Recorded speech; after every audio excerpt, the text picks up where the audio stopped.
ரீசனிங்ல கேட்ட ஒரு கொஸ்டின், விடுபட்ட எண்ணை காண்கன்னு கேட்டிருக்காங்க. 3 2 இங்க இருக்கு, 5 இங்க இருக்கு, 5 3 இங்க இருக்கு, 16 இங்க இருக்கு, 9 3 இங்க இருக்கு.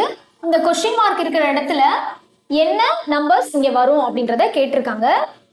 இப்போ இந்த மாதிரி இருக்கிறதுக்கும் ஒரு கனெக்ஷன் இருக்கு. அந்த கனெக்ஷனை நம்ம கண்டுபிடிக்கணும். 3 2 அப்படின்னா என்ன? 5 ஆட் பண்ணா 5 வருது அப்படின்னு நீங்க யோசிக்கலாம். அப்போ இங்க 5 3 ஆட் பண்ணா இங்க 8 தானே வரணும்.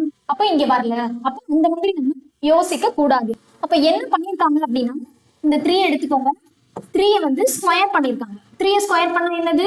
9. கரெக்டா? இங்க 2 எடுத்துக்கோங்க. இந்த 2 ஸ்கொயர் பண்ணிருக்காங்க. பாருங்க, இந்த 2 ஸ்கொயர் பண்ண என்னது? 4 கிடைக்குமா? 9 4 மைனஸ் பண்ணுங்க, என்ன கிடைக்கும்? 5 கிடைக்குமா? அதுதான் இங்க வந்து. சரியா? அதே மாதிரி இங்க பாருங்க. அப்போ 5 ஸ்கொயர் பண்ண போறோம். 5 ஸ்கொயர் பண்ணா என்னது? 25 கிடைக்கும். இங்க 3 இருக்கு, 3 ஸ்கொயர் பண்ண போறோம். 3 ஸ்கொயர் பண்ணுங்க, 9 கிடைக்கும். 25ல இருந்து 9 மைனஸ் பண்ணா 16 கிடைக்கும். அப்ப இந்த லாஜிக் கரெக்டா வருதா? இந்த லாஜிக்கை ஃபாலோ பண்ணி தான் இங்க இருக்கக்கூடியது நம்ம செய்ய போறோம். 9 ஸ்கொயர் பண்ணுங்க. இப்ப 9 ஸ்கொயர் பண்ணா 81 கிடைக்கும். 3 ஸ்கொயர் பண்ணுங்க. 3 ஸ்கொயர் பண்ணா 9 கிடைக்கும். இது ரெண்டையும் மைனஸ் பண்ண போறோம், சப்ட்ராக்ஷன் எடுக்க போறோம். 81ல 9 போச்சு அப்படின்னா 72 கிடைக்கும். 72 ஆப்ஷன்ஸ்ல இருக்கான்னு பாருங்க.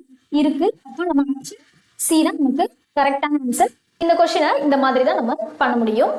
தேங்க்யூ.